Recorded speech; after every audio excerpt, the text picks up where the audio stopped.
આજે આપણે વાઘ સીધું પૂરિતાશ્રય સેવક એ જ નામ છે ને સર્વોત્તમનું. ઉગ્ર પ્રતાપ નામ જોયું હતું ગઈ વખતે. એના પછી છે વાઘ સીધું પૂરિત અશેષ સેવક.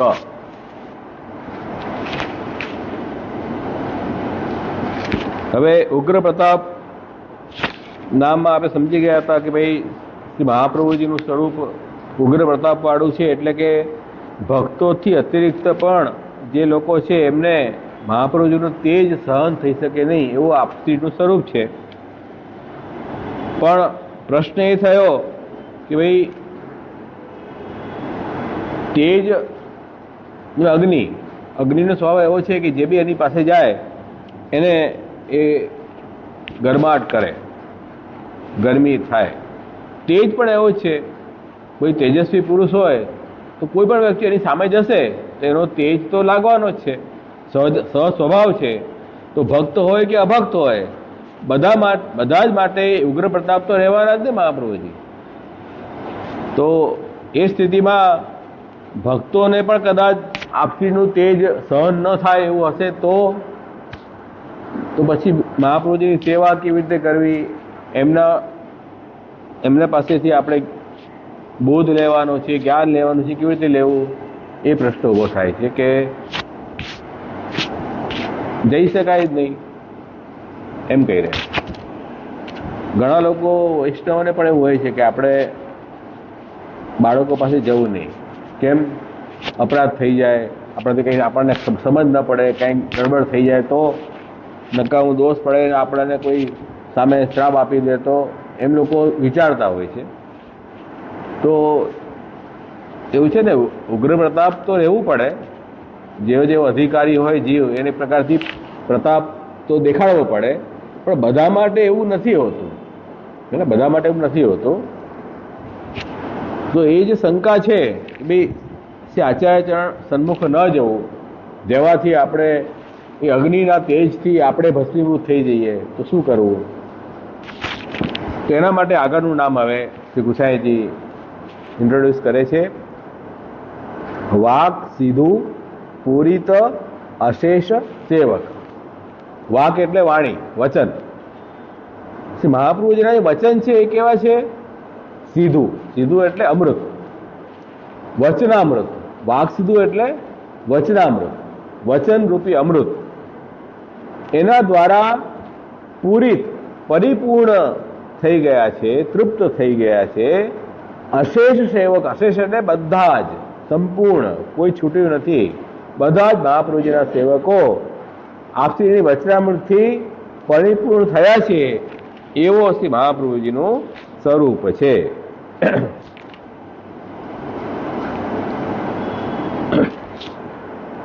શ્રી ભાગવતાર્થ નિરૂપક વાક સિધુના વચનામૃતેન બાહ્ય આભ્યંતર ભેદેન પૂરિતા અશેષા સર્વે સેવકા યેન સહ. હવે આ જે વચનને અમૃત કયા છે, કયા વચન અમૃત કહેવાય?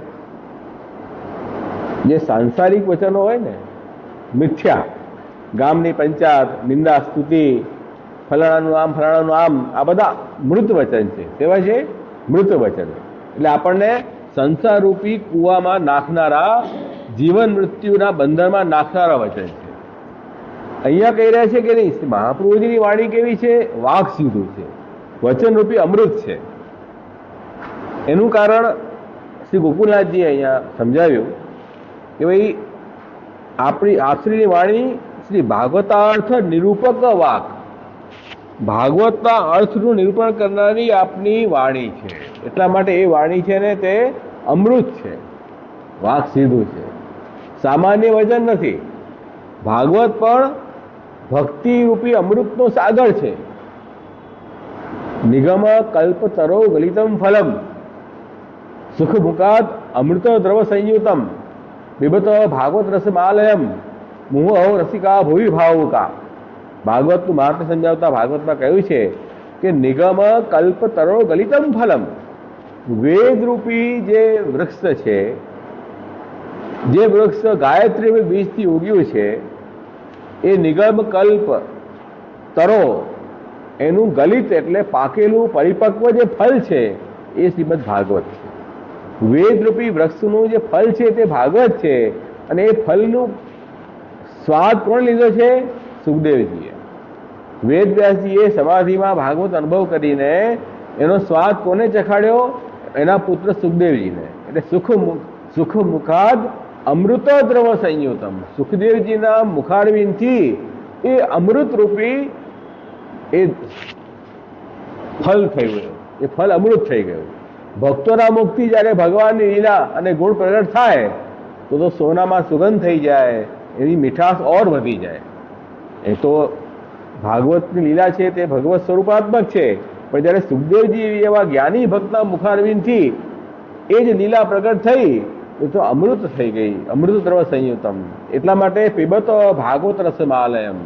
એ ભાગવત જે રસનો આલય છે, રસનો સ્થાન છે, એનું પાન કરો. મુહુ અહો રસિકા, વારંવાર પાન કરો. આ પૃથ્વી ઉપર જે ભાવુક ભક્તો છે, જે રસિકજન છે, એનું સતત પાન કર્યા કરો. એમ નહીં કે આજે ભાગવત થઈ ગયું કે 7 દિવસ સપના થઈ ગઈ હવે આવતે વર્ષે, એમ નથી. નિત્ય નિરંતર એ ભાગવતનું પાન કરતા જ રહો એમ કહી રહ્યા છે. કેમ કે રસમ આલયમ, રસનો આલય છે. અને એનો અર્થ બતાવ્યો કે લય એટલે મુક્તિ, મુક્તિ પણ ઝાંખી પડી જાય એવો રસનો આલય આ ભાગવત છે. ભક્તિ આગળ મુક્તિ પણ ફીકી પડે છે. તો એવું આજે ભાગવતાર્થ નિરૂપક જે વચનો મહાપ્રભુજીના છે, એટલે તો નેચરલી એ તો અમૃત થઈ ગયા કે ન થઈ ગયા? તો મહાપ્રભુજીના જે બી વાણી છે, સોરસ ગ્રંથ હોય, તત્વાદિપ નિબંધ હોય, કે પછી સુબોધજી ભાગવતાર્થ પ્રકરણ, બીજા પણ જેટલા બી ગ્રંથો છે એ બધા જ જે છે ભાગવતાર્થ નિરૂપક વાક્ય છે. ભાગવતના અર્થને નિરૂપણ કરનારા એ આશ્રીની વાણી છે મહાપ્રભુજીની. એટલે એ જે વાણી છે ને તે અમૃત છે. હવે અમૃતથી વૈષ્ણવો જો વંચિત રહેશે તો પછી હવે શું અપેક્ષા રાખવાની?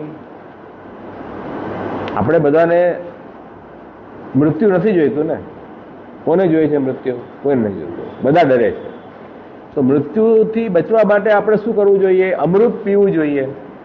દેવતાઓએ અમૃત પીધું કે નહીં? એટલે મૃત્યુથી જીતી ગયા, અમર થઈ ગયા એ લોકો. બરાબર.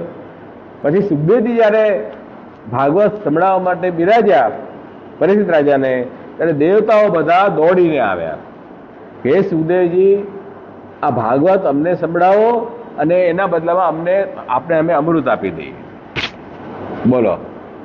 તો સુખદેવજી હસ્યા કે કેવા ગાંડા લોકો છે, અહીં ભાગવતનું જ્ઞાન જ નથી, ક્યાં સાચો હીરો અને ક્યાં કાચ.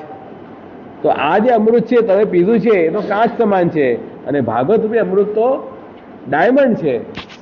તો એની ક્યાં સરખામણી કરો છો કે તમે ભાગવત સાંભળવાના અધિકારી નથી, તમે જાઓ અહીંયાથી. સુખદેવજીએ એમને ભાગવત રૂપી રસનું પાન ન કરાવ્યું. ભક્ત હોય એને કરાવે ને. આ તો બસ સકામી છે. સંકટ આવે ત્યારે ભગવાનના શરણે જાય, સંકટ દૂર થઈ જાય પછી પાછા બધા મસ્ત થઈ જાય, એકદમ મદમાં આવી જાય. અમે કોઈને જોતા નથી. આવા છે. રાજા પરીક્ષિત તો ભક્ત છે.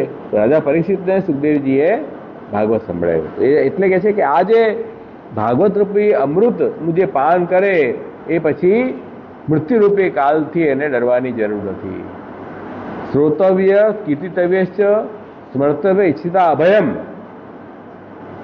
એ જે કહ્યું છે અહીંયા, ભાઈ તસ્માત ભારત સર્વાત્મા ભગવાન હરિ ઈશ્વર શ્રોતવ્ય કીર્તિતવ્ય સ્મર્તવ્યશ્ચ ઈચ્છિતા અભયમ.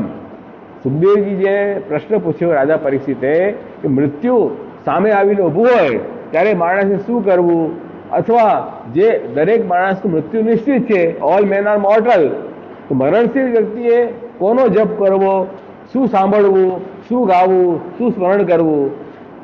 આ પ્રશ્નનો ઉત્તર સુખદેવજી એક જ શ્લોકમાં આપી દીધો કે તસ્માત ભારત સર્વાત્મા ભગવાન હરિ ઈશ્વર.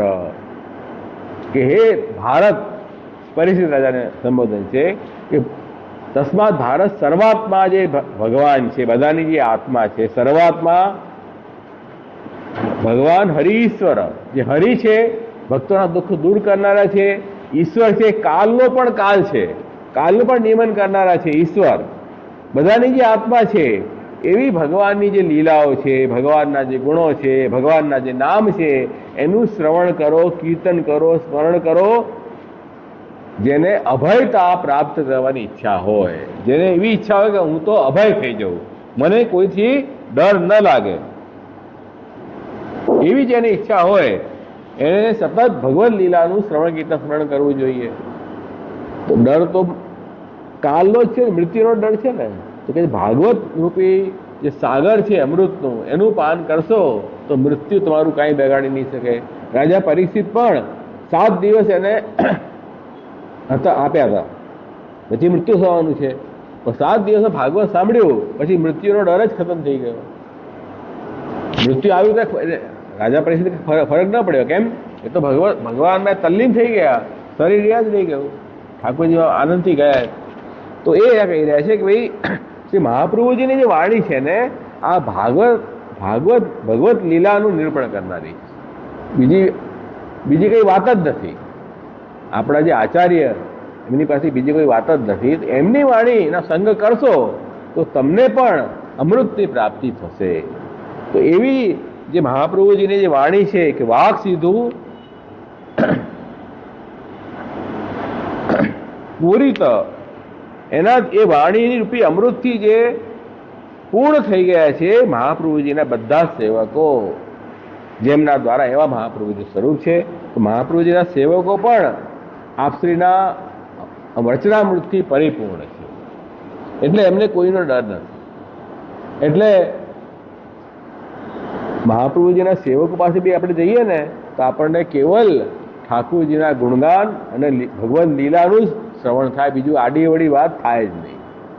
તો સત્સંગમાં કેવલ ભગવત સંબંધી વાત થવી જોઈએ, આડી અવળી કોઈ વાત ન થવી જોઈએ. એનું નામ સત્સંગ છે. સત્સંગ એનું નામ છે કે જેનાથી આપણા હરિગુરુ વૈષ્ણવમાં પ્રેમ વધે અને સંસાર પ્રતિ વૈરાગ્ય થાય, તો જે સત્સંગનો સાર્થક કહેવાય. તો સત્સંગનો બીજો કાંઈ અર્થ નથી. તો સત્સંગનું મુખ્ય આ ઉદ્દેશ્ય આપણો છે. તો એવી આચાર્ય ચરણોનું સ્વરૂપ અહીંયા બતાવ્યું છે. એટલે કહી રહ્યા છે કે ભાઈ પિયુષ કયું, ભાઈ આ વાણી વચનામૃત કયું, સર્વેન્દ્રિય સુખજનકત્વમ, આપણી એકાદશ ઇન્દ્રિયોને સુખ આપનારું છે. સર્વ તાપ નિવર્તકત્વમ, સંસારરૂપી તાપ દૂર કરનારી મહાપ્રભુજીની વાણી છે. હવે એક જ વૈષ્ણવ બહુ દુઃખી થઈ ગયા હતા કોઈ કારણસર, મનમાં બહુ એને સ્ટ્રેસ થઈ ગયો. મેં કીધું વિવેક ધૈર્યાશ્રય તમે વાંચ્યા કરો. તો મારી પાસે તો છે નહીં. આવી વૈષ્ણવોની કેવી સ્થિતિ છે, બ્રહ્મ સંબંધ દીધું છે, પુષ્ટિ માર્ગમાં આવ્યા છે, મહાપ્રભુજી એમના ગુરુ છે, મહાપ્રભુજીની વાણી ઘરમાં છે જ નહીં. કેવા વૈષ્ણવ છો? પછી મેં મોકલાવ્યું વિવેક ધૈર્યાશ્રયનો ગ્રંથ એમને વાંચવા મૂકો. આને વાંચજો, સરખી રીતે મનન કરજો, તમારું બધું જ ચિંતા ભય દૂર થઈ જશે. ખરેખર વાંચ્યું અને પછી એને મને આન્સર આપ્યો કે હા મને ઘણું સારું લાગે. તો મહાપ્રભુજીની વાણીમાં એ પ્રતાપ છે, ઘણું સારું લાગશે. પણ આપણે એનું સ્વાધ્યાય કરવાનું સાવ છોડી દીધું. ખબર નહીં કેમ એવું થયું છે, સમજાતું નથી. આપણને આમ ટાઈમ તો ઘણો છે, એવું નથી ટાઈમ નથી એવું નથી. કેમ કે આપણે જો સોશિયલ મીડિયામાં ટાઈમ પાસ ઘણો કરીએ છીએ, બાકી હરવા ફરવામાં ઘણો ટાઈમ પાસ કરીએ છીએ. પણ મહાપ્રભુજીના ગ્રંથનો એક શ્લોકનું સ્વાધ્યાય કરવાનો આપણી પાસે પુષ્ટિ માર્ગ વૈષ્ણવ પાસે સમય નથી. બીજા પાસે ન હોય એ તો સમજીએ, બીજાને તો ખબર જ નથી. પણ પુષ્ટિ માર્ગ વૈષ્ણવની આ સ્થિતિ જોઈને આપણને એ ચિંતા થાય કે આમાં ક્યાં ગડબડ થઈ ગઈ. તમે ગડબડ કરો છો, અમે ગડબડ કરીએ છીએ, કે આપણે બંને ગડબડ કરીએ છીએ, કાંઈ મિસ્ટેક છે, આવું કેમ થઈ ગયું.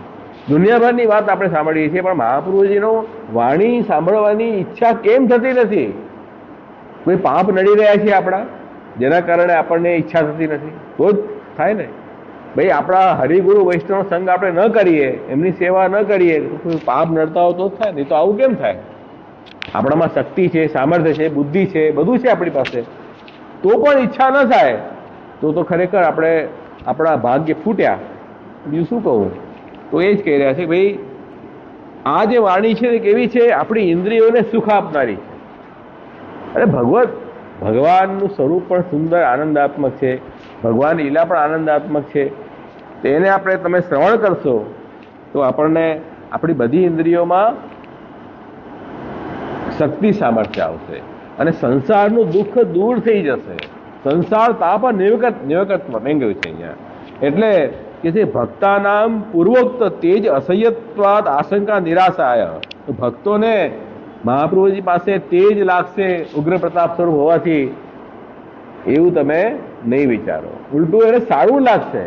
મહાપ્રભુજી પાસે જશે, મહાપ્રભુજીનું વાણીનો સંગ કરશે, વચનામૃત સાંભળશે, એનું સ્મરણ કરશે તો ઉલટું એને ગમશે. સંસાર દુઃખ તાપથી એ બહાર આવી જશે, સ્ટ્રેસમાંથી બહાર આવી જશે, ડિપ્રેશનમાંથી બહાર આવી જશે અને એને સુખનો અનુભવ થશે, ભગવાનનો અનુભવ થશે. એટલા માટે એવી શંકા ન કરવી. એટલે જ અહીંયા કહ્યું છે કે ભાઈ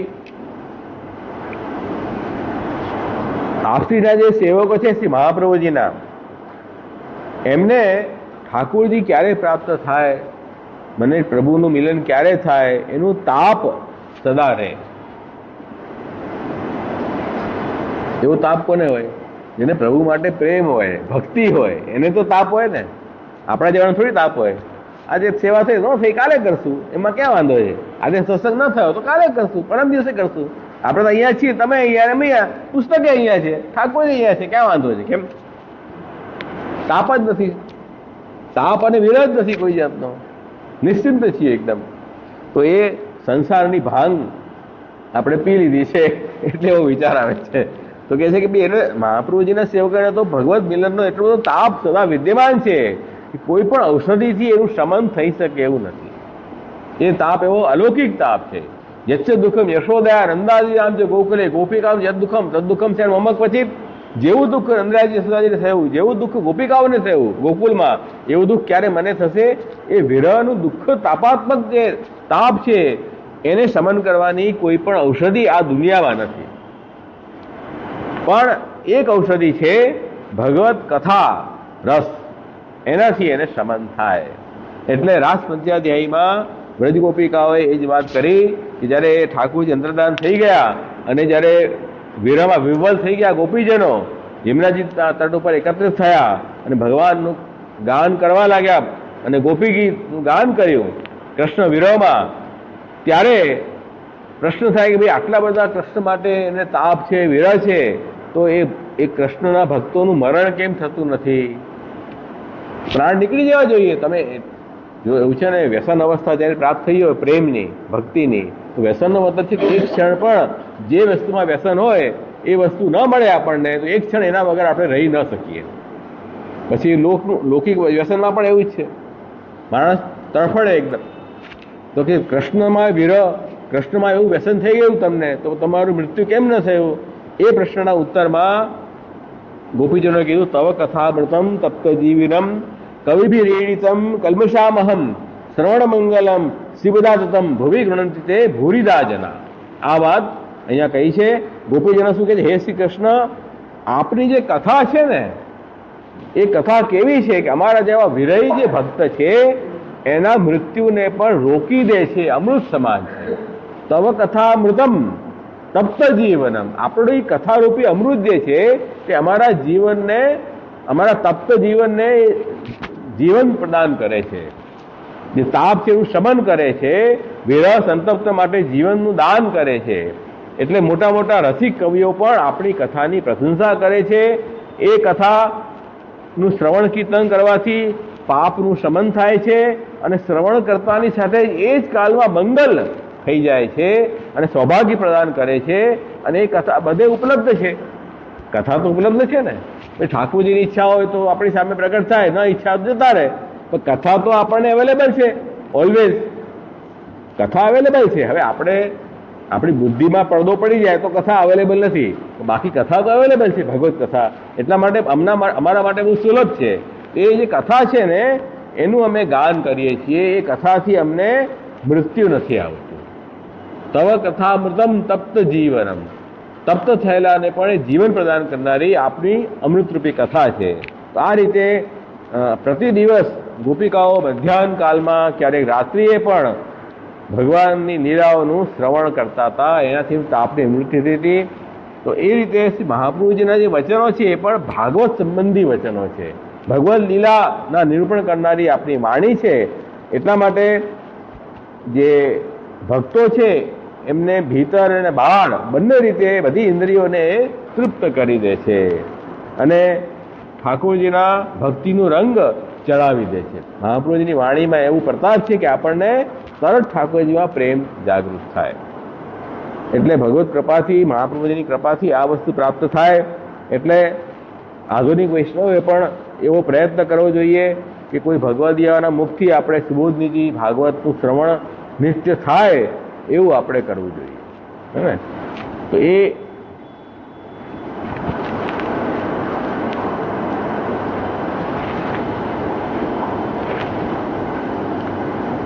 શ્રી ગોકુલનાથજી આ રીતે આનો અર્થ કર્યો છે. જગન્નાથજીનો અર્થ એવો છે કે ભાઈ આ જે વાણી છે કૃષ્ણ કથા રૂપા વાગ એવ સિધુ અમૃતમ તેન પૂરિતા સંપૂર્ણ મનોરથા તદ અતિરિક્ત અભિલાષા પરામુખા સેવકા યસ્ય. રઘુનાથજી આગળ કરી રહ્યા છે કે ભાઈ મહાપ્રભુની જે વાણી રૂપી અમૃત છે તે કૃષ્ણ કથા રૂપી છે. બીજી કોઈ વાણી છે જ નહીં આશ્રયની. આશ્રયની વાણીમાં કૃષ્ણ સિવાય બીજી કોઈ વાત નીકળતી જ નથી. કૃષ્ણ કથા રૂપી જ વાણી આપની છે. એટલા માટે એ વાણી અમૃત સમાન છે. એનાથી ભક્તોના બધા જ મનોરથ પૂરી થાય. પૂરિત વાક સીધું પૂરિત અશેષ સેવક બધા સેવકોના મનોરથ પૂર્ણ થાય છે. તદ અતિરિક્ત જે ભગવાનના ભક્તો છે એમને પ્રભુ સંબંધી મનોરથથી બીજા મનોરથ છે જ નહીં. બીજા મનોરથથી એ પરાંગમુખ છે. એવા આપણે આશ્રયના તો આશ્રય વાણીનું એ મહાત્મ્ય છે કે ઠાકોરજીનું મહાત્મ્ય જ્ઞાન આપણને થાય, પ્રભુમાં સ્નેહ થાય, તરત ભક્તિ થાય એવું મહાપ્રભુજીની વાણી છે. અને બીજાની વાણી વાંચતો સાંભળતો તો ઘણીવાર સારું બી લાગે, એવું નથી, સારી બી હોય છે. અચાનક ક્યાંક ડાયવર્ટ થઈ જાય, ખબર ન પડે. અચાનક ઠાકોરજી માટે કયા નવા શબ્દ આવી જાય કે આપણો ભાવ ઓર ઓછો થઈ જાય. હવે જે રાષ્ટ્રીય સંત તરીકે છે અચાનક ઠાકોરજીને ગાળો આપવા લાગી જાય, આવા લોકો છે. બાપુ બધા એવા છે ને, અચાનક ભગવાન કૃષ્ણને ગાળો આપવા લાગી જાય. તો આપણે ભૂલથી સાંભળવા બેઠા અને અચાનક ઠાકોરજી માટે અપશબ્દો સાંભળીએ તો આપણું તો ભક્તિ થોડી ઘણી એમે વધતી નથી, ઓર માઇનસમાં જતી રહેશે. એવું થઈ જાય ને. એટલે દરેક કોઈ પણ વ્યક્તિનો મુક્તિ સાંભળવાનો આગ્રહ ન રાખવો, કેવલ મહાપ્રભુજીની વાણી સાંભળવાનો જ આગ્રહ રાખવો. અને વૈષ્ણવોનો સંગ કરીએ કે ગુરુનો સંગ કરીએ તો પણ આ જ આગ્રહ રાખો કે મહાપ્રભુજીના ગ્રંથ જે છે એનું જ આપ અમને સમજાવો. બીજી આડીઅવળી વાત અમને જોઈતી જ નથી. એટલે ગાડી ટ્રેક પર ચાલે, નહીં તો શું ગાડી આડીઅવળી જતી રહે ને ખબર જ ન પડે કે મહાપ્રભુજી અહીંયા જઈ રહ્યા છે, આપણે ક્યાંક બીજે ક્યાંય જઈ રહ્યા છે, એવું થઈ જાય. તો એ રીતે હંમેશા સુબોધનીજી છે, તત્વાર્થી નિબંધ છે, સરોજ ગ્રંથ છે, એવા મહાપ્રભુજીના ગુસાઈજીના જે ગ્રંથ હોય, શિક્ષાપત્ર હરિરાય મહાપ્રભુજીનું, એના ઉપર જ આપણે સત્સંગ કરવો કે પ્રવચન કરવા. એનાથી આપણે ખોટા માર્ગે ન ચડીએ એવો આપણે આગ્રહ રાખવો. દાદા ગોપેશ્વરજીની ટીકા.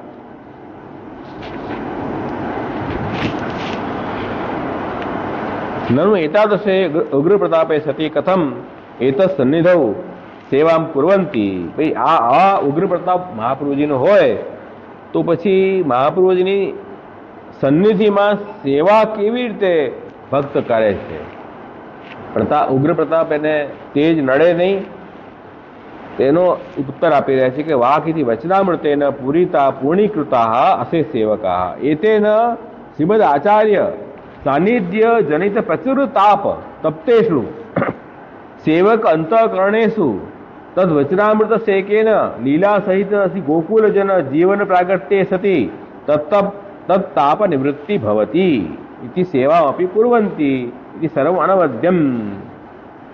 એમ કહી રહ્યા છે કે શ્રી મહાપ્રભુજીના સન્નિધિમાં જો આપણે રહીએ, એમના નિકટ રહીએ તો એનાથી આપણને શું થશે? પ્રચુર તાપ પ્રગટ થશે. એ ભક્તોમાં પ્રભુ માટે અલૌકિક વિરહરૂપી તાપનો ભાવ જાગશે અને એમનામાં જે સેવકના અંતઃકરણમાં એ મહાપ્રભુજીની વાણીનો સંગ થશે તો લીલા સહિત શ્રી ગોકુલ જન જીવન પ્રાગટ્ય. લીલા સહિત જે ભગવાન શ્રી કૃષ્ણ છે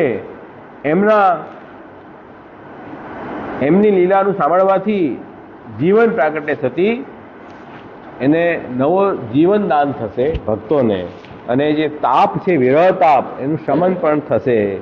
એટલે પછી સેવા બી કરી શકશે. જે ઉગ્ર પ્રતાપ થઈ ગયો હતો, અત્યંત તાપ થઈ ગયો હતો, તો મહાપ્રભુની વાણીથી એ તાપ જે છે તે શમન થઈ જશે. શમન થઈ જશે તો સેવા કરી શકશો. કેમ નહીં કરી શકો? આનંદથી કરી શકશો. તો તદ તાપ નિવૃત્તિ અને સેવા આપી કુર્વંતી, સેવા પણ તમે કરો છો. એ બધું એમાં કોઈ વાત એવી નથી. એટલે સીધું પદેન તદ આનંદ રસ મત્તા એવ સદા તિષ્ઠંતી. સીધું એટલે અમૃત તો લીધું જ આપણે, પણ અમૃત શા માટે? કે તદ ભગવાનનું જે આનંદ રસ થી મત્ત જ સદા બિરાજે. એટલે ભગવદ લીલા, ભગવાનના ગુણગાન, ભગવાનનું નામનું શ્રવણ સતત જ્યારે મહાપ્રભુજીના મુખારવિંદથી થાય આપણને, તો પછી શું થશે? એ પ્રભુ પોતે આનંદાત્મક છે અને પ્રભુના લીલા અને નામ પણ આનંદાત્મક છે. તો એ આનંદ રસથી એ ભક્તો મત્ત થઈ જશે. મતનો મતલબ શું? જેને કોઈને મત થઈ જાય ને, પછી એને બીજું કંઈ દેખાય જ નહીં. મને પોતાનો મત થઈ જાય કે હું બહુ મોટો માણસ છું, બરાબર, તો મને પછી બીજું કોઈ દેખાય જ નહીં. કોઈનું પણ ઇન્સલ્ટ કરી દઉં, કોઈની વાત સાંભળું નહીં, મારી ઈચ્છામાં એમ કરું, એટલે મદ ચડી ગયું, બરાબર. આ તો લૌકિક મત છે. પણ જ્યારે ભક્તિનો મત આવી જાય ભક્તને, ત્યારે ભગવાન સિવાય એને કંઈ વસ્તુ દેખાતી નથી.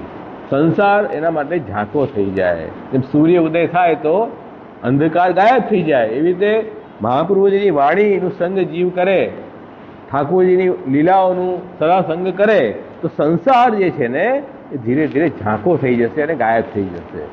કેમ કે સંસાર જેવી વસ્તુ છે જ નહીં વાસ્તવમાં. સંસાર મિથ્યા છે. અહંતા મમતાત્મક જે સંસાર છે ને એ મિથ્યા છે, એ સમજી લો. પણ આપણને સાચું લાગે છે એટલે આપણે એકદમ એ વસ્તુ, દરેક વસ્તુ સિરિયસ લઈએ છીએ.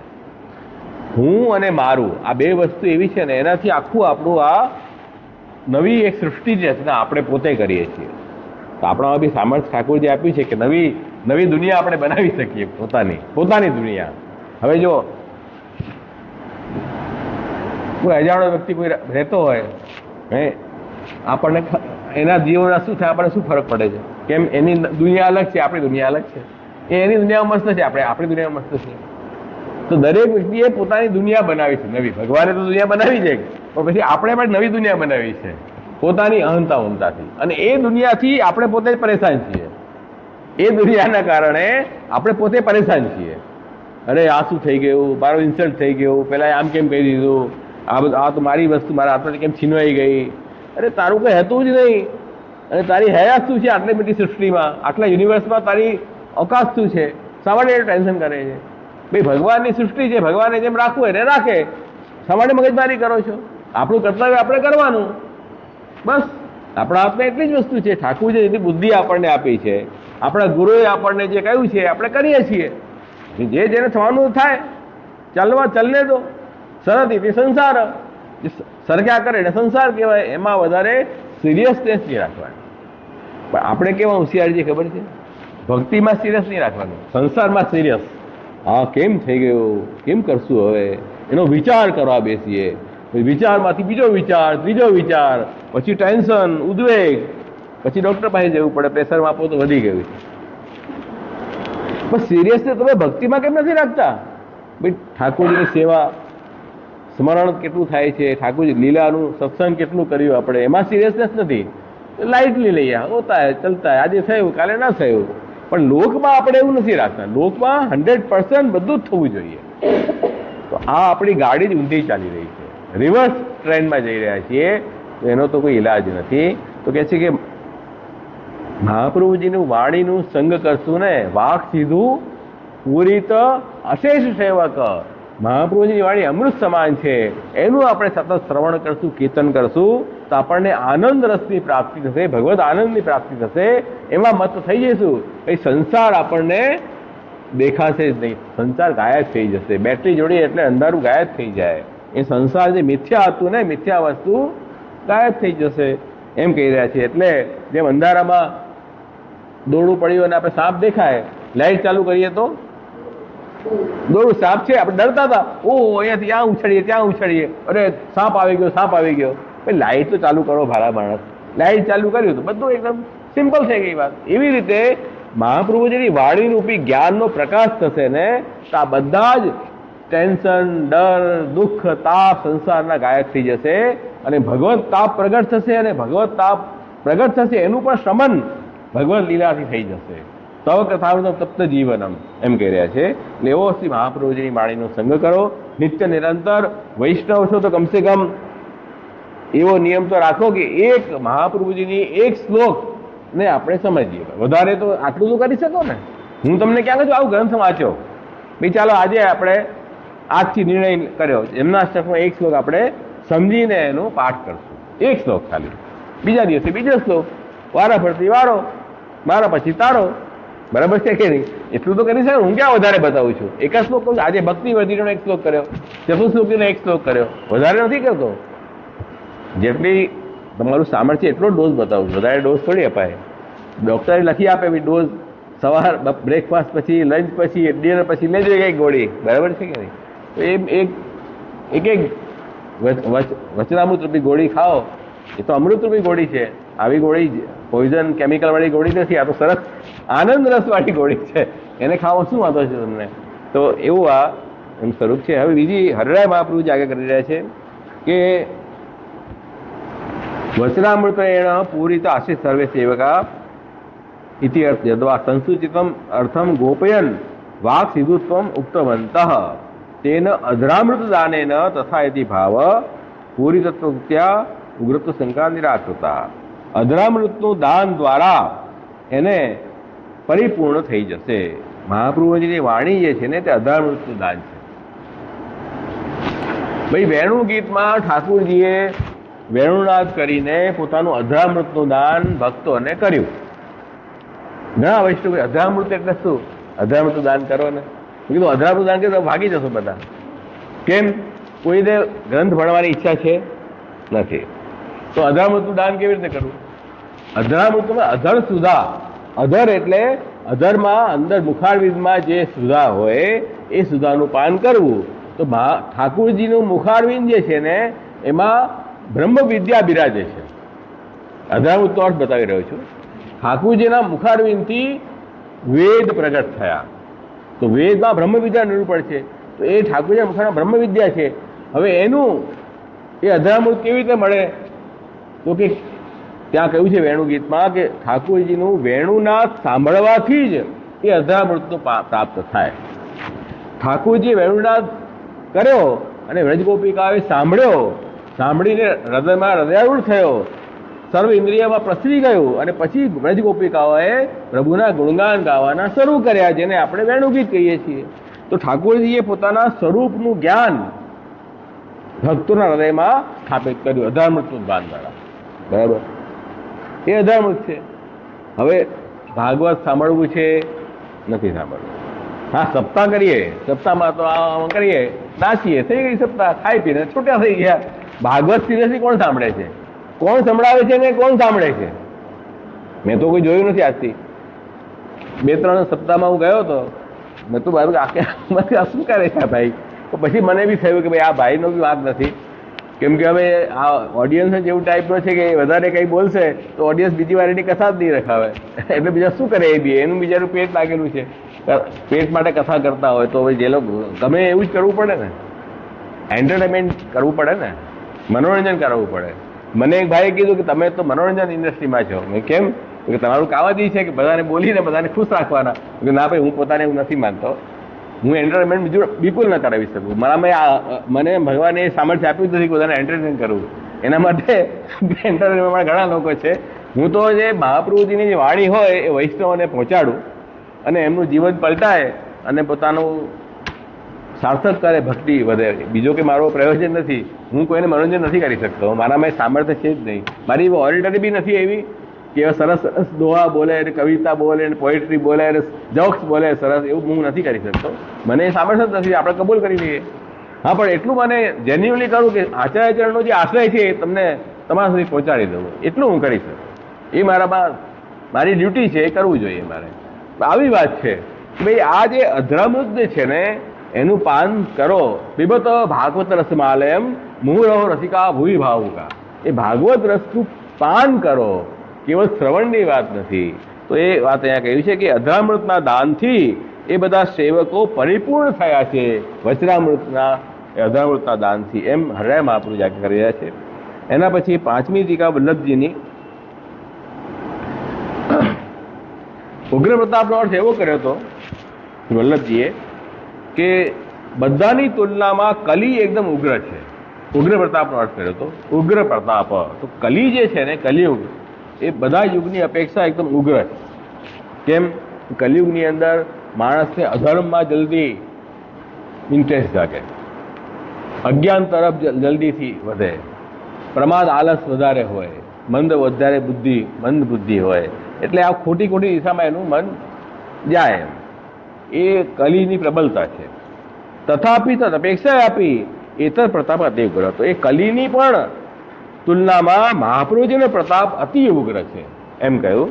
એટલે એ કલીને પણ બાદ કરીને પોતાના પ્રમેય બલથી સ્વાંગ્રી સરોવરહે સ્વાન પ્રાપયંતી, પોતાના ચરણ કમલમાં પોતાના સેવકોને પ્રાપ્ત કરાવે છે. એવું શ્રી મહાપ્રભુજીનું સામર્થ્ય છે. એ કલીને પણ ગણકારતા નથી. મહાપ્રભુજીના સેવકો કલીને પણ ગણકારતા નથી. કેમ? ભાઈ, કલિયુગ જે છે ને એ કોણ છે? જો, કાલના 3 સ્વરૂપ છે: આદિભૌતિક, આધ્યાત્મિક અને આદિદેવી. આદિભૌતિક તો આપણે જે કેલેન્ડરથી આપણે ટાઈમ ગણી લઈએ, આ 2025, 26, 27 જે ગણના કરીએ. આધ્યાત્મિક કાળ એ અદ્રશ્ય શક્તિ છે કાલની, જે બધાને ખાય છે. ખબર નથી પડતી આપણને. જેમ આપણા નવા સેલ ઉગે, જૂના સેલ ડિસ્ટ્રોય થઈ જાય. એક સ્ટેજ એવી આવે કે જૂના સેલ ડિસ્ટ્રોય થાય, નવા સેલ આવે જ નહીં. એને આપણે મૃત્યુ તરફ જતો માણસને કહીએ છીએ. એ કન્ટિન્યુઅસ પ્રોસેસ આપણા બોડીમાં ચાલુ છે, આપણને ખબર નથી. આપણે શું કહીએ છીએ? જેમ છે એવું જ ચાલ્યું કરશે કાયમ માટે. કાંઈ ચાલવાનું નથી એવું. એ ભ્રમણામાં રહેતા નહીં. તો એ કાલનું ફંક્શન કન્ટિન્યુઅસ ચાલે છે. એ અદ્રશ્ય છે, એ આધ્યાત્મિક ફંક્શન છે કાલનું.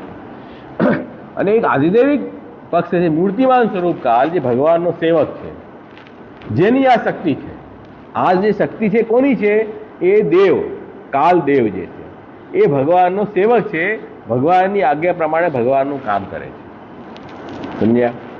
તો ઠાકુરજીની આજ્ઞાનું ઉલ્લંઘન કાલ ન કરી શકે. અને જે ભગવાનની સેવામાં હોય, ભગવત નામ જે લેતો હોય, એનું પણ કાલ કાંઈ બગાડી શકતો નથી. ભાગવતમાં પણ આવે છે કે સૂર્ય ઉદય થાય અને સૂર્ય અસ્ત થાય એટલે લોકોનું આયુષ્ય ઓછું થતું જાય છે. પણ ભગવાનના જે ભક્તો જે સેવા અને ભગવત કથામાં જે પારાયણ છે, એમનું આયુષ્ય સૂર્ય હરણ નથી કરી શકતો. તો એ અહીંયા કહી રહ્યા છે કે ભાઈ, પોતાના પ્રમેય બલથી, સ્વરૂપથી મહાપ્રભુજી અથવા ઠાકોરજી પોતાના ભક્તોને પોતાના ચરણાવિંદની પ્રાપ્તિ કરાવે છે. ત્યાં કાલ પણ દખલંદાજી ન કરી શકે. કલૌ હરિકીર્તનાથ, કલયુગમાં તો હરિકીર્તન માત્રથી જ ઉદ્ધાર થઈ જાય છે.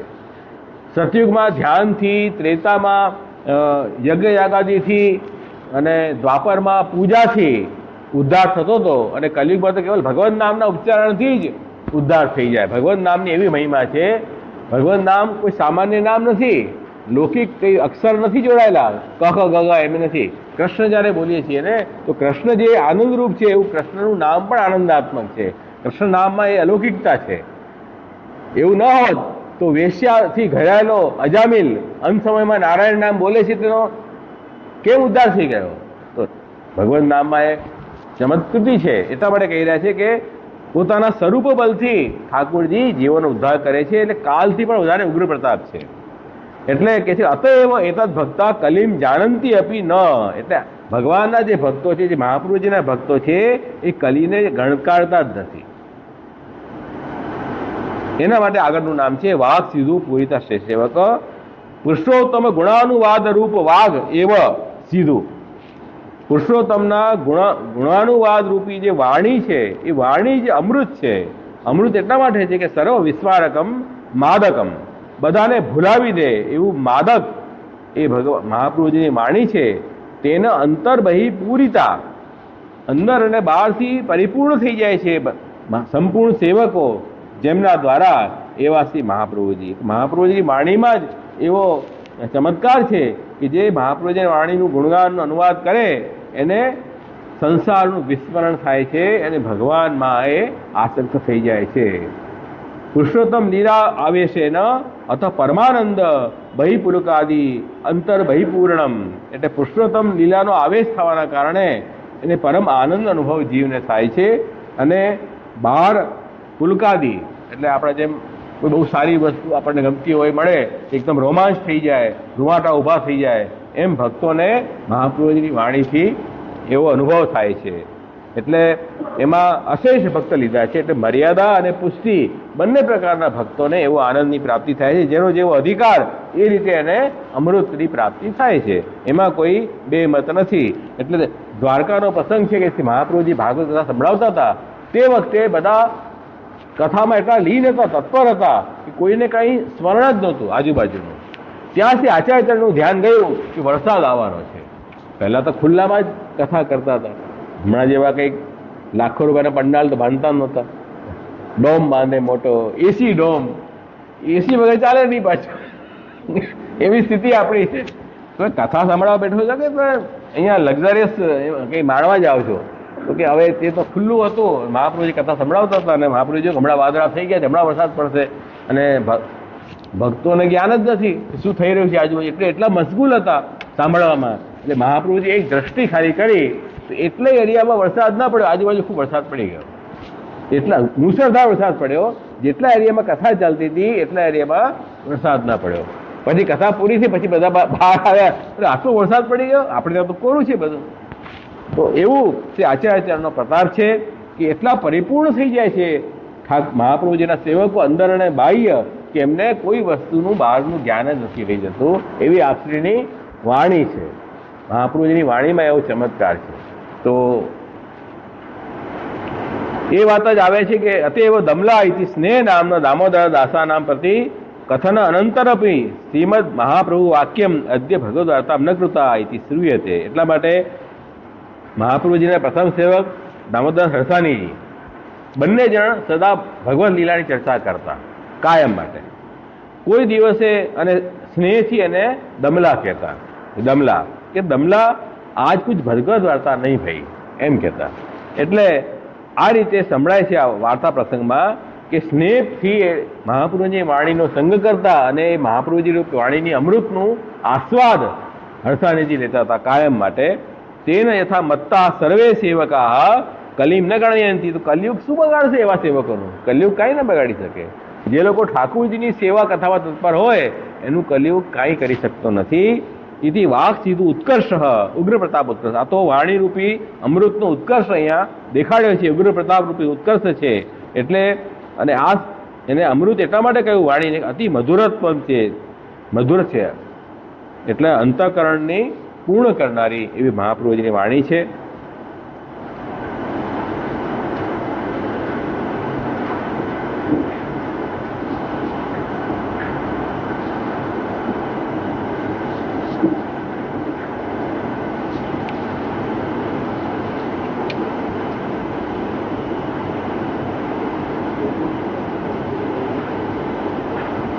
હવે કીર્તન લઈ લઈએ.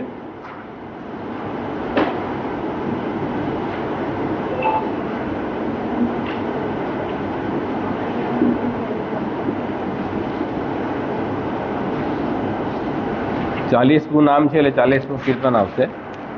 વાક સીધું પૂરી તો અશ સેવક વિનતી સુનવ, કોટી જન્મ કે મેરે અવગુણ કછું મતી ગિનો. હે શ્રી મહાપ્રભુજી મારી વિનંતી સાંભળો. આપ કેવા છો કે આપની વાણીરૂપી અમૃતથી આપના સેવકો પરિપૂર્ણ થઈ જાય છે. બધા સેવકો એવા શ્રી મહાપ્રભુજી મારી વિનંતી આપ સાંભળો. શું મારી વિનંતી છે કે કોટી જન્મન કે મેરે અવગુણ કછું મતી ગિનો. ભાઈ મારા તમે અવગુણ દોષ અને ગુણનો વિચાર કરશો ને તો મારો પત્તો જ નહીં ખાય, તો મારો વારો જ નહીં આવે ક્યારે. એટલે મારા કરોડો જન્મના જે દોષ અને પાપ છે ને એની સામે આપ દ્રષ્ટિ નહીં કરો. પણ એમ જ સમજો કે આ મારો સેવક છે. બસ હું આપને મારા આચાર્ય માનું છું, હું આપને મારા સ્વામી માનું છું અને હું આપનો સેવક છું. પણ આના ઉપર ધ્યાન આપો. આ સેવકના કેટલા દોષ, કેટલા જન્મમાં કેટલા પાપ કર્યા, એનું તમે જો બેલેન્સ શીટ બનાવશો તો પછી કાંઈ થશે નહીં, તો મારો પત્તો જ નહીં ખાય. એની સામે નહીં જુઓ આપણે. તુમસે મહા ઉદાહરણ કહું, આગે દેખે ને પાછે સુને. અને આ વાત હિંમત થઈને હું આપને કહી શકું છું. કેમ? આપના જેવા ઉદાર બીજા કોઈ છે નહીં. મહા ઉદાર ચરિત્રવાન મહાપ્રભુનું નામ છે. આપ એટલા બધા ઉદાર છો ને કે આવી નાની મોટી વાત ઉપર આપ દ્રષ્ટિ નહીં કરો અને શ્રેષ્ઠ ફળનું દાન પોતાના સેવકોને કરશો. તુમસે મહા ઉદાર ન કહું, આગે દેખે ને પાછે સુને. તમારા જેવા ઉદાર અમે ભૂતકાળમાં ક્યારેય જોયા નથી ને આગળ બી કોઈ થવાના નથી. એવા મહા ઉદાર છો. એટલે હવે આપ પણ નહીં, જો દોષ દેશો મારા તો પછી અમારો ઉદ્ધાર તો ક્યારે થઈ જ નહીં શકે.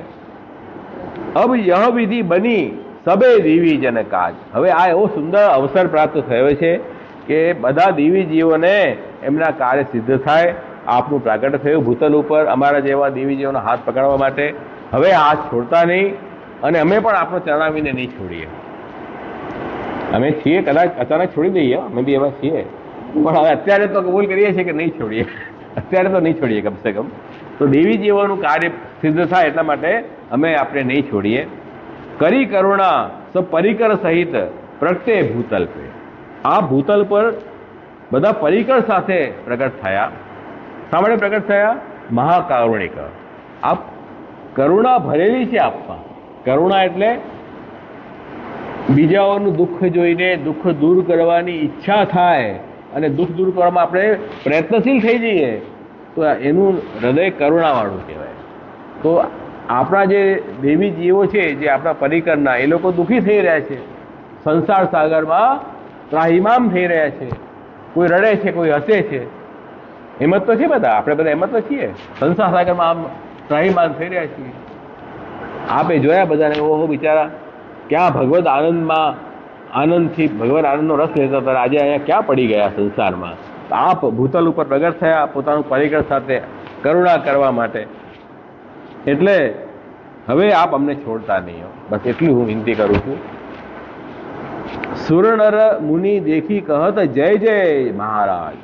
જ્યારે મહાપ્રભુજી પ્રગટ થયા અમારા જેવા જીવોને માટે કૃપા કરવા માટે, ત્યારે બધા દેવતાઓ નર મુનિ મહાપ્રભુજીના સ્વરૂપને જોઈને એમની જય જયકાર કરવા લાગ્યા કે જો કેટલી કરુણા છે મહાપ્રભુજીને. બાકી તો અહીંયા શા માટે ભૂતલ ઉપર આવવાની જરૂર શું હતી? આપણે કોઈ જરૂર નથી. જરૂર છે કે કાંઈ જરૂર નથી. આપણને આપણા સંસારમાં એટલામાં થશે કે આપણને સેવાની જરૂર છે, લાગે છે? કાંઈ જરૂર નથી. અમે અમારું કમાઈએ છીએ, ખાઈએ છીએ, આનંદ કરીએ છીએ. અમને ક્યાં જરૂર છે ભક્તિની? તો મહાપ્રભુજીને ક્યાં ગરજ છે? એ પણ ઠાકોરજીના આનંદમાં, આનંદ રસમાં હિલોરા લઈ રહ્યા. એમને શું જરૂર છે અહીંયા આવવાની? તો એ આવ્યા ને, આપણે જેવા સદ માથાકૂટ કરવા માટે આવ્યા ને. કેમ આવ્યા? કેમ? કરુણા છે એમને. એમને અત્યંત કરુણા છે. આપણા જેવા જીવો દુઃખી ન થાય એવી કરુણા છે એમને. એટલા માટે આવ્યા છે. તો એટલા માટે આ પ્રગટ થયા છે. એમનો તો વિચાર કરો કે આચાર્ય ચરણનો વિચાર કરો કે આટલું અલૌકિક સુખ છોડીને આપ અહીંયા આપણા જેવા માટે અહીંયા આવ્યા છીએ. કેટલી મોટી કૃપા કરી છે. પછી કહે છે કે ઉગ્ર પ્રતાપ દેખી કહત બહુર્યો પ્રગટ ગોકુલેશ. આપનો ઉગ્ર પ્રતાપ જોઈને ફરીથી આ ગોકુલેશ પ્રગટ થયા. હો હવે તો આવો પ્રતાપ તો બીજો કોઈ તો હોઈ ન શકે. આવો તાપ ઠાકોરજી માટે સાક્ષાત ગોકુલેશ પ્રગટ થયા છે. વપુ ધરી કે કીનો કલયુગ મેં સાખો. એવું ગોકુલેશ વપુ ધારણ કર્યું આપે.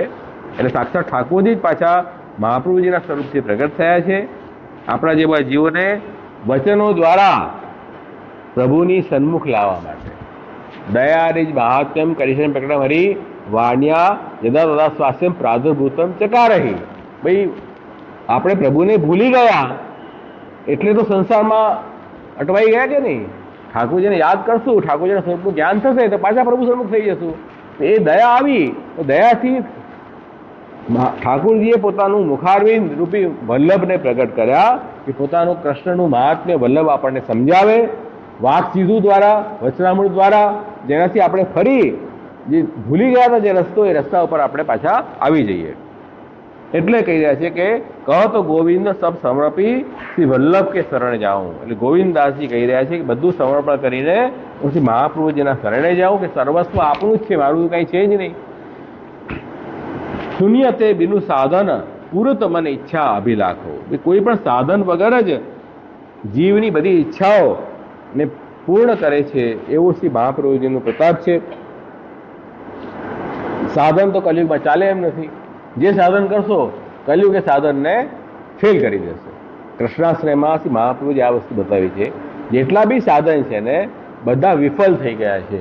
હવે એક જ વસ્તુ સફળ છે, કૃષ્ણ એવ ગતિર્મમ. એટલા માટે શ્રી મહાપ્રભુજીએ પ્રગટ થઈને આપણને કૃષ્ણનો માર્ગ આપણને બતાવ્યો છે કે ભાઈ હવે બધા સાધન ફેલ થઈ ગયા, તમે તો હવે તમારી પાસે એવા કોઈ રસ્તાઓ નથી અને તમે ચાલીને ત્યાં સુધી જઈ શકો. ઠાકોરજીને અહીંયા બોલાવી દીધા. પ્રભુ તો આવી શકે છે ને, જીવ ન ચાલી શકે, પણ ઠાકોરજી પોતે તો આપણી પાસે આવી શકે છે ને. તો ઠાકોરજીને બોલાવી દીધા અહીંયા. ભાઈ ભગવત કૃપા પર આશ્રિત થઈ જઈએ આપણે, કોઈ સાધન અભિમાન ન રાખીએ તો કૃષ્ણ આપણી પાસે જ છે. કૃષ્ણ ક્યાંય ગયા નથી. તો સાધન વગર જ આપણી બધી ઈચ્છાઓ મહાપ્રભુજી પૂરી કરે છે. એવો પુષ્ટિ માર્ગ આપે પ્રગટ કર્યો કે સાધન વગર કેવળ કૃપા ઉપર આશ્રિત આ માર્ગ છે. જે જીવને ભગવત કૃપા ઉપર નિષ્ઠા છે, જે જીવને કૃષ્ણનો પૂર્ણ આશ્રય છે, એ કાંઈ પણ નહીં કરશે ને કેવળ શ્રી કૃષ્ણ શરણ મમ આટલું પણ આજીવન સ્મરણ કરશે, એનાથી એનો ઉદ્ધાર થઈ જશે. નહીં સેવાની કથા કાંઈ જ નહીં. કેટલું શોર્ટકટ છે, શોર્ટકટ જોઈએ છે ને. આને શોર્ટકટ શું હોઈ શકે? શ્રી કૃષ્ણ શરણમ મમ, બસ. હે શ્રી કૃષ્ણ, મારા રક્ષક આપ છો, હું આપનો સેવક છું, આપ મારા સ્વામી છો, આપના ભરોસે હું બેઠો છું. બસ આટલો ભાવ પણ કોઈ રાખશે ને એનો પણ બેડો પાર છે. નથી સેવા, નથી સ્મરણ, નથી સત્સંગ, કાંઈ વાંધો નહીં, આટલું તો રાખો. પણ આમાં પણ જીવને સ્થિરતા નથી. આમાં સ્થિરતા નથી. એમાંય પછી કાંઈક જીવનમાં ઊંચું નીચું થઈ જાય તો પછી આપણે ઊંચા નીચા થઈ જઈએ. પછી આપણે વિચારીએ કે હા મહારાજ શ્રી કંઈ આપો ને, કંઈક આપો ને, શું કરું, કંઈ આપો ને, હું શું કહું એમને. બસ આ જ ભગવત સ્મરણ કરો, ભગવત નામ લો, એનાથી બધું જ કાર્ય થઈ જશે. ખાલી તમારા વિશ્વાસની કમી છે. ભગવત નામ તો તમને આપેલું છે. આ વિશ્વાસથી પૂર્વક, શ્રદ્ધાપૂર્વક અને ફલ માનીને આ કૃષ્ણ નામ લેશો તો આ કૃષ્ણ નામના સ્મરણ માત્રથી જ બધા તમારા રસ્તાઓ ખુલી જશે. કેટલું બી તમને એવું લાગશે કે આ રસ્તા તો ક્યારેય ખુલી જ ન શકે, એ રસ્તા પણ ખુલી શકે છે. એવું ભગવાન નામનું મહિમા છે. તો નામનું મહિમા બહુ છે. તો આજના જીવને તો આ નામ મહાત્મ્યથી જ થશે. બાકી સેવાના અધિકારી તો બહુ ઓછા રહી ગયા. હવે ક્યાં સેવા કરી શકે કોઈ? આજકાલની લાઈફસ્ટાઈલ જ એવી છે માણસની કે સેવા સોંપવામાં ડર લાગે. આ જીવ કેમ સેવા કરશે? એના કરતાં નામસ્મરણ કરો આનંદથી, અષ્ટાક્ષર દીક્ષા, અષ્ટાક્ષર મંત્રનો જપ કરો, બસ એનાથી કામ થઈ જશે.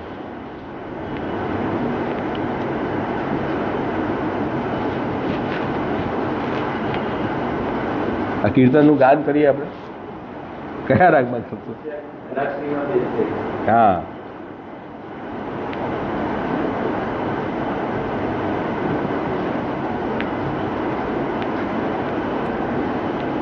તેતાલીસમા અધ્યાયમાં કોલિયાપીઠ હાથીને ભગવાને માર્યો છે અને મલ્લની જે સભા રાખી હતી કંસરાજાએ રંગમંચમાં, કોમ્પિટિશન કુસ્તીની, એ સભામાં ભગવાન કૃષ્ણ પધાર્યા. એટલું વર્ણન આ અધ્યાયમાં આવ્યું છે. હવે આ અધ્યાયમાં જે લીલા છે એની સાથે ટીકાકારે આ નામ જે છે વાક સિદ્ધુ પૂર્ય સેવક, એ નામની સંગતિ બેસાડી છે. હવે કેવી રીતે બેસાડી છે એ આપણે જોઈએ. વાક સિદ્ધુ પૂરિત અશે સેવક ઇતિ વાગ એવ સિદ્ધુ અમૃતમ તેન પૂરિતાહ અશેષા સેવકા યેન સહ. વાણીરૂપી અમૃતથી જ વાણીરૂપી અમૃત દ્વારા જ બધા પૂરિત છે, બધા સેવકો જેમના દ્વારા, એવા ભગવાન શ્રી કૃષ્ણ. હવે અહીંયા મહાપ્રભુજી નથી ને, દસમસ્કરમાં તો કોણ છે? કૃષ્ણ છે ને. અહીંયા આ નામ કૃષ્ણનું થઈ જશે. એ નામ કેવી રીતે આવશે? અત્ર અયમ ભાવ પૂર્વ ભક્તાનામ સ્નેહભરેણ ભગવત કોલ્યાપીઠ સમીપે સ્થિતિમ દ્રષ્ટવા ત્રાસ સમજની યદા ભગવાન અંબષ્ટમ પ્રતિ નોચે સંકુજનંતુ અદ્ય નયામી યમસાદનમ ઇતિ વાક્સિતો ઉક્તમ તશ્રવણેન સર્વે સેવકા પૂરિતા જાત તથા. હવે જ્યારે ઠાકોરજી રંગમંચ ઉપર જવા લાગ્યા ત્યાં દ્વાર ઉપર હાથી ઊભો હતો, કોલિયાપીઠ હાથી. એ ભયંકર હાથી હતો.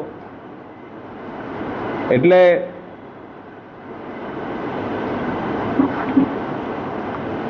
એ હાથીને ક્રોસ કરવો, કેમ કે કોઈને માણસને મારી નાખે એવો હાથી હતો.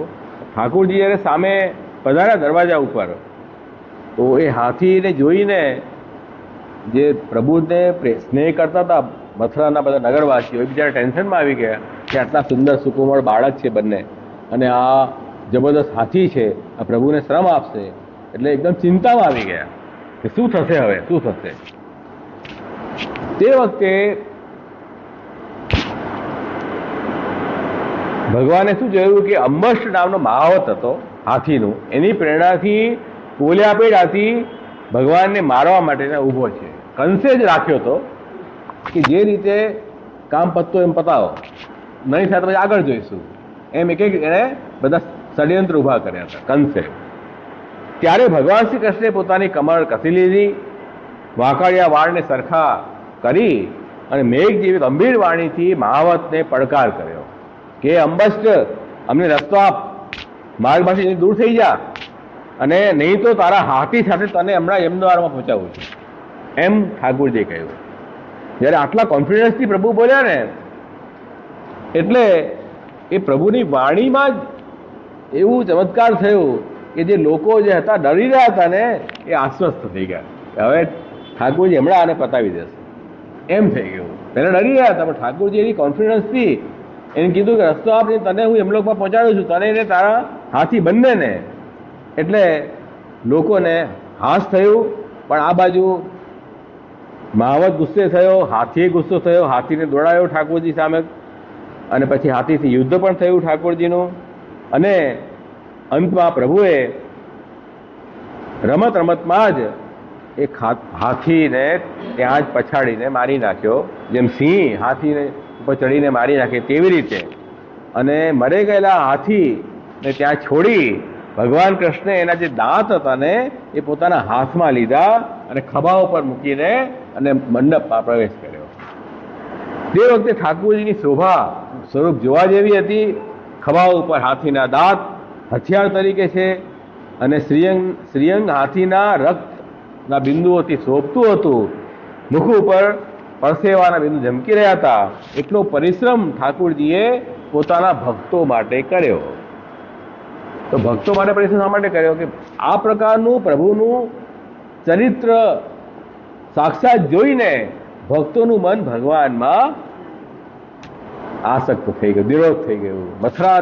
મથુરાવાસી નિરોધ ઠાકોરજી હવે પોતાના સ્વરૂપથી કરી રહ્યા છે. આ પ્રમેય પ્રકરણ છે, રાજસ પ્રમેય પ્રકરણ છે. રાજસ ભક્ત, મથુરાના રાજસ ભક્તો છે, એમને પોતાના સ્વરૂપથી ઠાકોરજી આ રીતે નિરોધ કરાવી રહ્યા છે.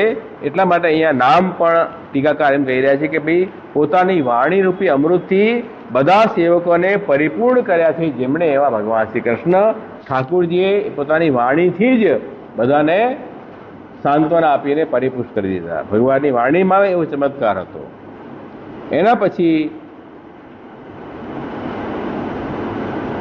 આગળ એમ આવી રહ્યું છે કે મથુરાસ્થ ભક્તા નામ તદ વાક સીધું તેને પૂરિતા. મથુરામાં જે ભક્તો હતા એ ભક્તોની જે વાણી, એમની વાણીથી, અમૃતમય વાણીથી એ ભક્તો એમના દ્વારા પરિપૂર્ણ થયા. એટલે જે ઠાકોરજી પછી આગળ જેમ પધાર્યા રંગમંચ ઉપર, તે વખતે ઠાકોરજીનું સ્વરૂપ બહુ અદ્ભુત હતું. જેવો જેવો ભાવ, જેને એવા પ્રભુના દર્શન અને એવો રસ ઠાકોરજીએ પોતાના સ્વરૂપ પર પ્રગટ કર્યો. એટલે રૌદ્ર રસ, અદ્ભુત રસ, શૃંગાર રસ, વીર રસ, વાત્સલ્ય રસ, ભય રસ, વિભત્સ રસ, શાંત રસ અને ભક્તિ રસ, એમ 10 પ્રકારના રસ ઠાકોરજીએ પોતાના એક જ સ્વરૂપથી એટ અ ટાઈમ પ્રગટ કર્યા. આવું કોઈ ન કરી શકે. એટ અ ટાઈમ એક રસ પ્રગટ થઈ શકે. ભાઈ ભય રસ પ્રગટ થાય એક વખત, અથવા વીર રસ પ્રગટ થાય, અથવા હાસ્ય રસ પ્રગટ થાય, પણ એટ અ ટાઈમ એક જ સ્વરૂપ અને એક જ ટાઈમમાં બધા રસ પ્રગટ કરે એ તો કેવળ પ્રભુ જ કરી શકે છે. ઠાકોરજીએ એવું સ્વરૂપ ત્યાં પ્રગટ કર્યું છે અને બધાને એવો અનુભવ પણ કરાયો છે, એમ ભાગવતકાર અહીંયા આજ્ઞા કરી રહ્યા છે. એના પછી આગળ આવ્યું કે કંસ તો બહુ ધીરજવાળો હતો, પણ એણે જોયું કે હવે કુબલિયાપીઠ જેવો હાથી પણ મર્યો ભગવાનના હાથે, એટલે સમજી ગયો કે આમને કૃષ્ણને જીતવા બહુ હવે કઠિન કામ છે. એટલે બહુ ગભરાઈ ગયો અને જે વખતે ભગવાન રંગમંડપમાં પધાર્યા તે વખતે ભગવાનનો સ્વરૂપ, ભગવાનનું વેશ, ભગવાનને વસ્ત્ર આભરણ અને ભગવાનની ભુજા એવું ભવ્ય હતી કે લોકો આમ ચકિત થઈ જતા અને બધાનું મન પ્રભુમાં ખેંચાઈ ગયું અને પ્રભુના દર્શન કરતા કરતા એ લોકોના નેત્ર પણ તૃપ્તિ થતી નહોતી, નેત્રમાં પણ એવા પ્રભુના દર્શન કરી રહ્યા હતા, નેત્રથી એમનું પાન કરી રહ્યા હતા અને પછી પરસ્પર વાતો કરી રહ્યા હતા કે આ જે છે ને બંને જણ આ તો સાક્ષાત ભગવાન નારાયણના અંશ છે, સામાન્ય નથી, સામાન્ય બાળક નહીં સમજતા હતો. અને પૃથ્વી પર વસુદેવજીના ઘરે એમણે અવતાર લીધો છે અને દેવકીજીના ગર્ભથી પ્રગટ થયા છે. તરત જ ગોકુલ એમને મોકલ્યા ગુપ્ત રીતે અને ત્યાં નંદરાયજીને ત્યાં મોટા થયા છે. આ મથુરાના નગરવાસીઓ પરસ્પર વાતો કરે છે, આમ કાનમાં વાત કરતા. આવું બધું બહુ ચાલે, કંઈ પણ વાત આવે ને કોઈની હિંમત ત્યાં તો હોય નહીં કહેવાની, અંદર અંદર વાતો કરે, આમ છે આ બધું આવું થઈ રહ્યું છે. પછી આ જે ભગવાન કૃષ્ણે મોટા મોટા દૈત્યોનો પણ સવાલ કર્યો, પૂતના છે, તૃણાવર્ત છે, શંખચૂડ, ધેનુકાસુર વગેરે વગેરે દાવાદારીથી બ્રજવાસીઓને બચાવ્યા. 7 દિવસ સુધી ગોવર્ધન પર્વત ધારણ કર્યું, બ્રજની રક્ષા કરી અને એમનું જે સુંદર મુખારવિંદના દર્શન કરીને બધાને તાપોથી મુક્ત કર્યા. અને હવે ભગવાન કૃષ્ણ યદુવંશની રક્ષા કરશે એવા ભગવાન જે છે એમનું યશ અને સમૃદ્ધિનું વર્ણન થઈ શકે એમ નથી. આવી બધી વાત કરી રહ્યા હતા. તે વખતે રંગમંડપમાં બધી વાજા વાગતા હતા અને તે વખતે ચાણૂર જે છે ને તે બોલ્યો. ચાણૂર કોણ છે? મલ્લ ફાઇટિંગ માટે રાખ્યો હતો કંસે. દેખાડો એવો કરવો છે કે જાણે એક નિષ્પક્ષ કોઈ હરીફાઈ રાખી છે, પણ ષડયંત્ર એવું હતું કે આ યુદ્ધ દ્વારા કૃષ્ણનો વધ કરી દેવો. કંસને એવો ઈચ્છા હતી. તે વખતે એણે ચાણૂરે પણ સામે પડકાર કર્યું કે તમે યુદ્ધ કરવા આવો મારી સાથે. રાજાને બે કુસ્તી જોવાની ઈચ્છા છે તો આપણે રાજાને ખુશ કરવા જોઈએ બંને.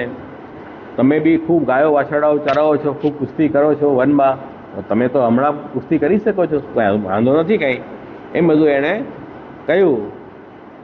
તે વખતે ભગવાન કૃષ્ણે કહ્યું કે ભાઈ તમારી વાત સાચી છે, આપણે રાજાની પ્રજા છીએ એટલે રાજાને પ્રિય કરવું જોઈએ, પણ અમે તો બાળક છીએ, અમારા જેવા સમાન બાળક હોય એની સાથે લડીએ. તમે તો મોટા યોદ્ધા છો, તમારી સાથે ન લડીએ, એ તો અધર્મ થઈ જાય. ત્યારે ચાણૂર બોલ્યો કે ભાઈ એવું છે કે વાસ્તવમાં તમે આ બલરામજી કોઈ બાલક નથી, કિશોર નથી, બલદેવજી તો બળિયામાં શ્રેષ્ઠ છે અને તમે પણ હમણાં તો હાથીને મારીને આવ્યા છો, હજાર હાથીના બળવાળો હાથીને મારીને આવ્યા છો. હવે તો તમે બહુ મોટા યોદ્ધા છો કે બાળક નથી તમે કંઈ, એમ ચાણૂરે કહ્યું. તમે તો કુસ્તી કરવી જ જોઈએ. આ રીતે સામ સામે આર્ગ્યુમેન્ટ થઈ. તો અહીંયા એમ કહી રહ્યા છે કે ભાઈ મથુરાના જે ભક્તોએ ભગવદ્ લીલાનું વર્ણન કર્યું, વ્રજમાં જેટલી લીલાઓ ઠાકોરજીને કરી હતી ને એ બધી લીલાઓનું પાછું એમણે સ્મરણ કર્યું. તો એ જે લીલા છે ને એ અમૃત છે. એ લીલારૂપી અમૃતથી એ બધા મથુરાના ભક્તો પરિપૂર્ણ થયા છે. વાક સીધું પૂરી તો અશેષ સેવા કયા અહીંયા મથુરાના જે ભક્તો છે, રાજસ ભક્તો, એ ભગવાનની જે પોતાની વાણી એની અમૃત થઈ. વાણીથી વાતો કરવા લાગ્યા ને એ અમૃત કેમ થઈ ગઈ? એ ભગવદ લીલાની વાત કરતા હતા. આપણે પણ ઠાકોરજીની વાતો કરશું તો આપણી વાણી અમૃત થઈ જશે, આપણે બીજી વાતો કરશું તો આપણી વાણી મૃત થઈ જશે. તો એમની વાણી અમૃત થઈ ગઈ, એનાથી એ પરિપૂર્ણ થઈ ગયા, ભગવાને એમને પરિપૂર્ણ કર્યા એમ અહીંયા કહ્યું છે. એટલા માટે આ રીતે આ બી અર્થ અહીંયા ટીકાકારે લીધો છે. એટલે અહીંયા ઠાકોરજીનું મહાન ઐશ્વર્ય ગુણ બતાવ્યું છે. પ્રભુનું કેવું ઐશ્વર્ય છે કે ઠાકોરજીએ પોતાના સ્વરૂપથી જ ભક્તોનો નિરોધ કર્યો અને એક જ સ્વરૂપ દ્વારા 10 રસનો અનુભવ બધા ભક્તોને કરાવ્યો. એવું ઐશ્વર્ય ગુણ અહીંયા આ અધ્યાયમાં પ્રગટ થયું છે. એ રીતે અહીંયા વાક સીધું પૂરી થશે સેવક એવો આ 40મો અધ્યાય, ભાગવતો 43મો અધ્યાયથી આ નામની સંગતિ જોડાઈ છે. સમજી ગયા?